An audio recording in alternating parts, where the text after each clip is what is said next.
Hello students, हम कर रहे हैं फाइनेंशियल अकाउंटिंग। फाइनेंशियल अकाउंटिंग के अंदर अभी हमारा जो चैप्टर चल रहा है वो है ब्रांच अकाउंटिंग।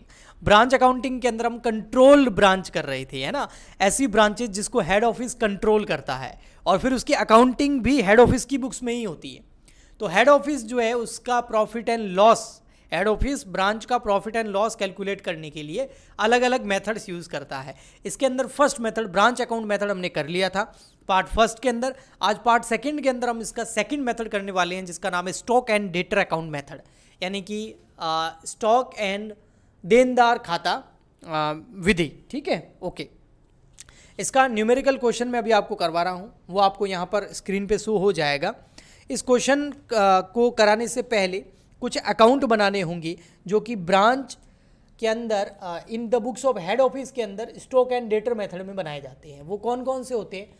इसका नाम है स्टॉक एंड डेटर मेथड। तो इसमें सबसे फर्स्ट जो अकाउंट बनेगा वो बनेगा स्टॉक अकाउंट, कि जो हमारी ब्रांच है उसके पास कितना कितना स्टॉक पड़ा है उसका अकाउंट बनेगा सबसे फर्स्ट। तो stock account, stock and debtor account method में कौन सा में सबसे पहले अकाउंट बनेगा? Stock account. तो हम यहाँ लिख देंगे ओनली स्टॉक नहीं, ब्रांच स्टॉक अकाउंट। आप ये पूरा लेक्चर अटेंड करेंगे ना तो ये मेथड आपको बहुत इजी लगेगा और आप एग्जाम में अगर इसका क्वेश्चन आता है तो उसको बिल्कुल करेक्ट कर पाएंगे। ठीक है, ओके। फिर देखिए एक इसके अंदर सेकंड क्या है? डेटर। तो इसका हम कौन सा अकाउंट बनाएंगे? Debtor account. तो स्टॉक और डेटर ये दो अकाउंट तो बनेंगे ही बनेंगे। इसके अलावा कौन से अकाउंट बनेंगे वो डिपेंड करता है क्वेश्चन के ऊपर, उसको पढ़ेंगे और फिर हम बनाते जाएंगे। ये दो अकाउंट तो आप बना ही लेना क्योंकि इस मेथड का नाम ही यही है स्टॉक एंड डेटर। तो हमने स्टॉक अकाउंट और ब्रांच डेटर अकाउंट बना लिया। ये डेबिट साइड, ये क्रेडिट साइड। अब मैं क्वेश्चन को पढ़ता जाऊंगा और ज़रूरत के हिसाब से आगे वाले अकाउंट बनाता जाऊंगा। तो क्वेश्चन आपको शो हो गया होगा, अभी मैं इसको पढ़ता हूँ। Agra general store operate a branch at Jaipur. Agra general store है और उसकी ब्रांच कहाँ ऑपरेट होती है? जयपुर में। तो जयपुर में ब्रांच है, आगरा के अंदर हेड ऑफिस है। Goods are send to branch at selling price which is cost plus 25%। ये बोल रहा है आगरा में हमारी हेड ऑफिस है। मैं इसको ऐसी जगह लिखता हूँ कि मिटाना नहीं पड़े। हाँ, आगरा में हेड ऑफिस है, HO हेड ऑफिस, और जयपुर में ब्रांच है। ठीक है। अब आगरा हेड ऑफिस जो है जयपुर को जो भी गुड सेंड करता है वो करता है IP पे। IP मतलब इनवॉइस प्राइस, और वो है कॉस्ट प्लस 25%। तो इस केस में हम क्या करेंगे? कॉस्ट को मान लेंगे, एज्यूम कर लेंगे 100, प्रॉफिट कितना? 25, 100 का 25% 25, तो आपकी IP कितनी आ गई? 125। सो 100 रुपये का गुड्स 125 रुपये में जो आगरा हेड ऑफिस है वो अपने ब्रांच को सेंड करती है 25% प्रॉफिट जोड़ करके। Okay. Branch maintain its sales ledger deposit cash receipt in head office. Account open in the State Bank of Bikaner Jaipur Delhi. मतलब जो भी पैसा आता है वो SBI बैंक अकाउंट के अंदर ब्रांच जो है वो जमा करा देती है। All the expenses are paid by Agra via cheque. जो भी एक्सपेंसेस हैं वो सारे के सारे किसके? ब्रांच के, जयपुर वाली ब्रांच के जो भी एक्सपेंसेस हैं उसको कौन पे करता है? उसको आगरा वाली हेड ऑफिस पे करती है। ओके, आगे बढ़ते हैं। आगे लिखा हुआ है from the following particular prepare branch stock account. Branch stock account बनाना है। ब्रांच डेटर अकाउंट, तो ब्रांच डेटर अकाउंट बना दिया। अब आगे वो बोल रहा है ब्रांच एक्सपेंस अकाउंट, तो हम इधर ब्रांच एक्सपेंस अकाउंट भी बना देते हैं। ये आ गया आपका ब्रांच एक्सपेंसेस अकाउंट। इसने बोला है तो हम बना देंगे branch expenses account, debit credit. और कौन सा बोल रहा है? और बोल रहा है आपको ये branch adjustment account and branch stock reserve account. तो ये आ गया आपका branch stock reserve account, branch stock reserve account, और इधर हम बना लेंगे ब्रांच एडजस्टमेंट अकाउंट। तो ये हो गया हमारा। आपको कैलकुलेटर की ज़रूरत पड़ेगी तो अपने पास ज़रूर रखना, ठीक है। ब्रांच एडजस्टमेंट अकाउंट, तो इस क्वेश्चन ने खुद ही बोल दिए कौन कौन से अकाउंट बनाने हैं। तो हम बना लेते हैं। ब्रांच एडजस्टमेंट अकाउंट जो है ना, इससे हमें प्रॉफिट या लॉस पता चल जाएगा कि ब्रांच का कितना है, ठीक है। ओके, अब सबसे पहले आपको दे रखा है ओपनिंग बैलेंस, ठीक है। एक हिस्सा क्वेश्चन का हो गया, सेकंड हिस्सा आपको दिख रहा होगा स्क्रीन पर। आपको सबसे पहले दे रखा है ओपनिंग बैलेंस। ओपनिंग बैलेंस किसका दे रखा है? स्टॉक का। तो आपके पास पहले से स्टॉक पड़ा था, और स्टॉक पड़ा था आईपी पर। आईपी मतलब इनवॉइस प्राइस पर, जिसमें 25% प्रॉफिट जुड़ा हुआ है ऐसी प्राइस पर, वो है 2500 रुपये।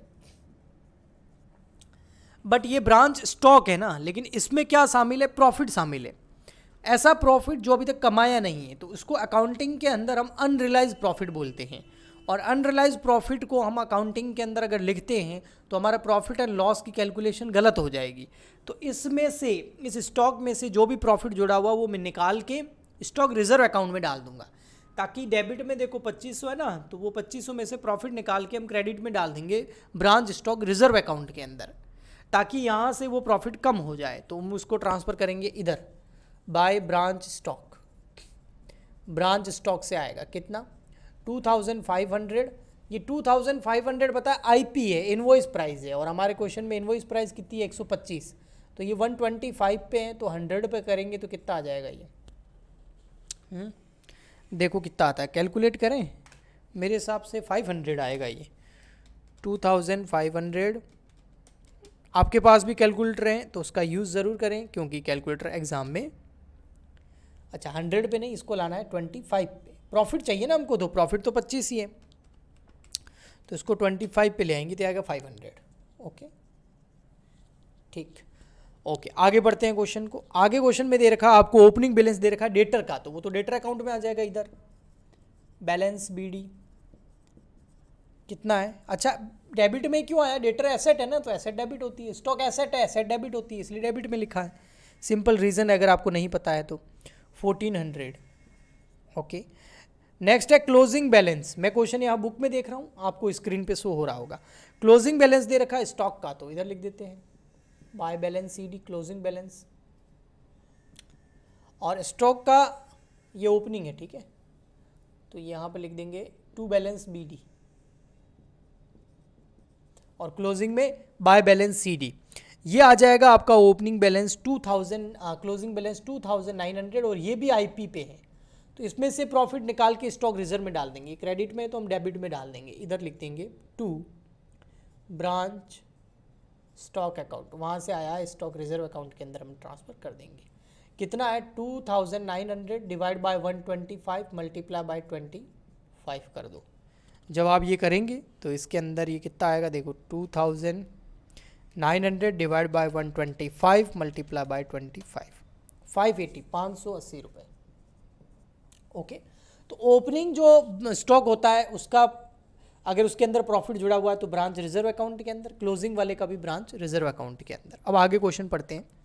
अब आपको दे रखे क्लोजिंग बैलेंस में ये हो गया 2900। डेटर का क्लोजिंग बैलेंस वो इधर आ जाएगा by balance C D. By balance C D है 1250 रुपये। अब कोई बोले सर डेटर के में इसमें क्या आईपी पे हैं क्या? अब बेटा डेटर आईपी पे कैसे हो सकते हैं? डेटर में कोई प्रॉफिट थोड़ी जोड़ते हैं, स्टॉक में तो प्रॉफिट जोड़ के हम उसको बेचते हैं ना, इसलिए उसमें प्रॉफिट जुड़ा होता है, वो तो सिंपल सी बात है। नेक्स्ट आपको आपके दे रखा है कैश सेल्स। कैश सेल्स से क्या होगा? स्टॉक कम होगा। कैश सेल से क्या होगा? स्टॉक कम होगा। अगर हम नकद में बेचेंगे तो स्टॉक कम होगा, तो वो इधर आ जाएगा by cash sales. Cash sales आपको दे रखा है 10,800, तो इधर आ जाएगा। स्टॉक कम होगा तो क्रेडिट में, स्टॉक बढ़ जाता है तो डेबिट में। ओके, बेचने से तो स्टॉक कम होगा। अब कोई बोले सर सेल्स में तो प्रॉफिट शामिल होगा, तो बेटा सेल में प्रॉफिट शामिल होगा तभी तो प्रॉफिट होगा ना, नहीं तो प्रॉफिट कैसे होगा हमें? तो सर स्टॉक में से प्रॉफिट क्यों हटा दिया? बेटा क्योंकि वो अनरियलाइज हैं। ऐसा स्टॉक जो बेचा नहीं है तो प्रॉफिट हुआ ही नहीं है, सेल तो हो गई तो प्रॉफिट हो गया, तो इसका प्रॉफिट हटा के आपको नहीं लिखना है ना। ओके, नेक्स्ट है आपका क्रेडिट सेल। क्रेडिट सेल यहाँ नहीं आएगी, कभी भी आएगी? बिल्कुल आएगी। क्यों? क्योंकि उससे स्टॉक कम होगा। चाहे आप कैश बेचो चाहे आप उधार बेचो, स्टॉक तो डिक्रीज ही होगा ना। तो इधर लिखेंगे क्रेडिट सेल लिख सकते हैं, लेकिन इसको हम ट्रांसफर करेंगे ब्रांच डेटर अकाउंट के अंदर। ब्रांच डेटर अकाउंट के अंदर ये क्रेडिट सेल है, ठीक है, क्रेडिट सेल। कितनी है क्रेडिट सेल, ये है आपका 7000। और ब्रांच डेटर में क्यों डाला, क्योंकि जब हम नकद भेजते हैं तो पैसा आता है, और उधार भेजते हैं तो सामने वाले से पैसे लेने हैं, और जिससे लेने हैं उसको डेटर बोलते हैं। और इसको अगर लेजर करोगे तो डेटर अकाउंट में इधर आ जाएगा। देखो branch debtor account debit to branch stock, तो branch debtor account debit to branch stock. और सही भी है ना, सही भी कैसे मैं बताता हूँ, अगर हम उधार क्रेडिट सेल करते हैं तो डेटर इंक्रीज होते हैं ना, तो यहाँ डेटर इंक्रीज होंगे तो डेबिट में लिखेंगे। ओके, नेक्स्ट आता है cash received on ledger account ₹6600। Ledger account का मतलब होता है डेटर जिनको हमने उधार गुड सेल कर रखा है उनसे पैसा मिला है, तो इधर डेटर कम हो जाएंगे बाय कैश, और कहीं नहीं आएगा ये 6600। ठीक है, कैश की जगह बैंक भी लिख सकते हो अगर चेक मिला है तो। नेक्स्ट है डिस्काउंट अलाउड, डेटर को डिस्काउंट दिया है तो उससे भी डेटर कम होंगे। डिस्काउंट डेटर अकाउंट तो अपन अकाउंट 11th क्लास में सीखते हुए आते हैं, है ना। तो ये आ जाएगा अपना डिस्काउंट 350। फिर बैड डेब्ट्स है, बैड डेब्ट्स भी डेटर, मतलब ऐसे डेटर जो पैसा नहीं देंगे, डूब गए हमारे पैसे, हमने उनको उधार सेल किया था लेकिन पैसा डूब गया, तो बैड डेब्ट्स हो गया 200। फिर आता है goods send to branch at IP 18200। Branch को गुड्स कौन सेंड करता है, हेड ऑफिस, तो हेड ऑफिस ने हमें गुड्स सेंड किया है, तो ब्रांच के पास स्टॉक इंक्रीज होगा ना, क्योंकि गुड्स आया है, उसी को तो बेचेंगे तब डिक्रीज होता है, तो इंक्रीज होगा तो डेबिट में, तो यहाँ लिख देंगे to goods send to branch 18200। Okay, next आ जाएगा फिर आपका कुछ खर्चे हैं, rent rates and taxes. Rent rate and taxes, अच्छा ये IP पे हैं तो इसका भी प्रॉफिट अलग करना होगा, लेकिन उसको हम स्टॉक रिजर्व में नहीं डाल सकते क्योंकि ये स्टॉक रिजर्व में नहीं आएगा। स्टॉक रिजर्व में ओनली ओपनिंग और क्लोजिंग आता है, तो इसका एक अलग से अकाउंट बनेगा, वो मैं बनाऊंगा, वो बनेगा good send to branch account. ठीक है, पहले हम आगे का कर लेते हैं। Rent rates and taxes paid by head office, wages paid by head office, sundry expenses paid by head office. तो हेड ऑफिस बहुत सारे एक्सपेंसेस पे कर रही है ना, और एक्सपेंसेस पे कर रही है तो branch expenses account debit to bank to bank to bank कर देंगे हम, तो यहाँ आ जाएगा टू बैंक। 3 तरह के एक्सपेंसेस है, आप चाहो तो उनके नाम साथ लिख सकते हो, मैं अमाउंट लिख देता हूँ। रेंट वगैरह है 160, वेजेस है 800, तो 160 प्लस 800 प्लस 680, और आप इनकी टोटल करेंगे तो ये टोटल हो जाएगी आपकी इन एक्सपेंसेस की 1640। कितनी हो जाएगी 1640। ये जो है ना, इसके अलावा कुछ खर्चे और हुए हैं वो भी वहाँ जाएंगे, वो पता है कौन से, ये डिस्काउंट और बैड डेब्ट्स। ये डिस्काउंट और बैड डेब्ट्स हमारे बिजनेस के लिए तो लॉस ही है ना, तो इसको भी हम ब्रांच एक्सपेंस अकाउंट में ट्रांसफर करेंगे, इन दोनों को। जी हाँ, तो यहाँ लिख देंगे बाय ब्रांच एक्सपेंस, ये हो गया डिस्काउंट, इसको भी डाल देंगे बाय ब्रांच एक्सपेंस। और ब्रांच एक्सपेंस में आ जाएंगे, यहाँ ब्रांच एक्सपेंस डालें ना क्रेडिट में, तो ब्रांच एक्सपेंस में आ जाएंगे डेबिट में टू ब्रांच डेटर, और ये है 350, दोनों को साथ में लिख देता हूँ, 2 बार ना लिख के, 550 हो गया। ठीक है, अब एक अकाउंट मुझे और बनाना है, जगह तो बहुत कम है, चलो कोशिश करते हैं कहीं बनाते हैं इसको। ठीक है, कहाँ बनाए, good send to branch account बनाना है बस, तो इसको यहाँ बना दें, हाँ यहीं बना देते हैं, गुड सेंड टू ब्रांच। छोटा सा बनेगा, थोड़ा सा आप देखना, ये तो वैसे ही क्लोज हो जाएगा। ये है गुड्स सेंड टू ब्रांच, क्योंकि IP पे भेजा है ना, वरना तो इसको बनाने की जरूरत ही नहीं होती, IP पे है ना, good send to branch account, तो ये इसका डेबिट और ये क्रेडिट। अब देखना बेटा, ये रहा good send to branch, IP पे भेजा है, तो इसकी एंट्री बनाओ, देखो branch stock account debit to good send to branch, तो ब्रांच स्टॉक में डेबिट में आ गया, तो गुड सेंड टू ब्रांच में आ जाएगा क्रेडिट में। लेजर इस तरीके से होती है ना पोस्टिंग, तो इधर लिख देंगे हम बाय ब्रांच स्टॉक। अब ब्रांच स्टॉक कितना 18200 होगा, लेकिन ये IP पे है, ये जो स्टॉक है ये किस पे IP पे है। अब इसमें जो प्रॉफिट जुड़ा हुआ है वो, अब जितने भी प्रॉफिट है सबको मैं ब्रांच एडजस्टमेंट में ट्रांसफर करूंगा, तो इसके अंदर जो भी प्रॉफिट जुड़ा हुआ है उसको तो ब्रांच एडजस्टमेंट अकाउंट में डाल देंगे, ताकि वो आपस में सेटअप कैरी फॉरवर्ड हो जाए। ब्रांच एडजस्टमेंट अकाउंट में डाल देंगे। इसमें कितना है 18,200 डिवाइड बाय 125 मल्टीप्लाई बाय 25, तो इसमें प्रॉफिट कितना जुड़ा हुआ है, इसमें प्रॉफिट जुड़ा हुआ है 3640। इसको सॉल्व करेंगे तो आएगा 3640। 18,200 में से 18,200 का गुड्स सेंड किया था, उसमें से प्रॉफिट कितना जुड़ा हुआ है 3640। तो कॉस्ट कितनी है इस गुड्स की, वो है 14,560 बैलेंसिंग फिगर में आ जाएगा। और ये 14,560 जो आया इसको हम ट्रेडिंग अकाउंट में ट्रांसफर कर देंगे। ठीक, ये हो गया goods send to branch account. अब सारे अकाउंट क्लोज करेंगे। अगर आप इस अकाउंट को क्लोज करेंगे तो इसमें बैलेंसिंग फिगर में आने लायक कोई भी चीज़ मुझे दिख नहीं रही है।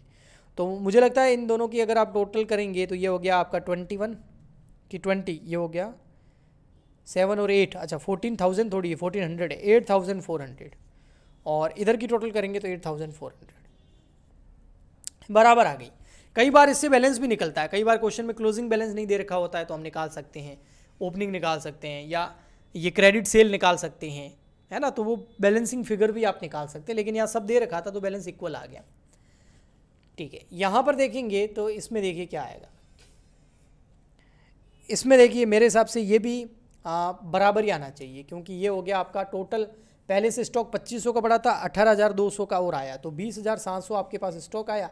20,700 में से आप देखिए आपके पास इतना स्टॉक आ गया, टोटल था, उसमें से आपने बेच दिया एक 10,800 का स्टॉक सेल कर दिया, 7,000 रुपये का स्टॉक क्रेडिट सेल कर दिया, और 2,900 का स्टॉक आपके पास पड़ा है, तो इधर की टोटल भी 20,700। कई बार यहाँ से भी चीज़ें बैलेंसिंग फिगर में आती है।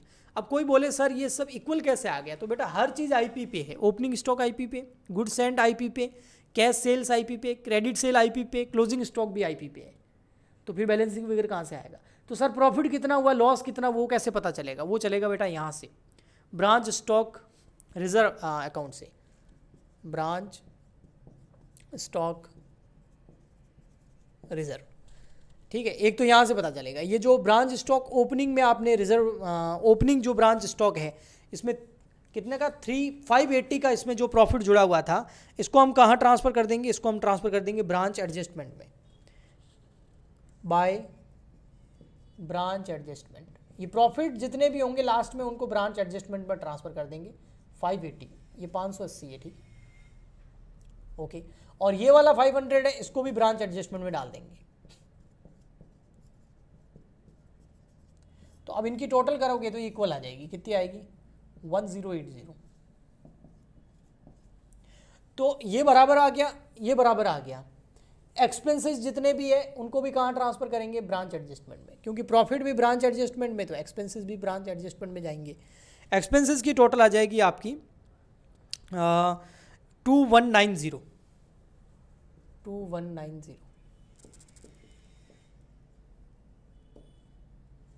कैसा आया बैलेंसिंग फिगर,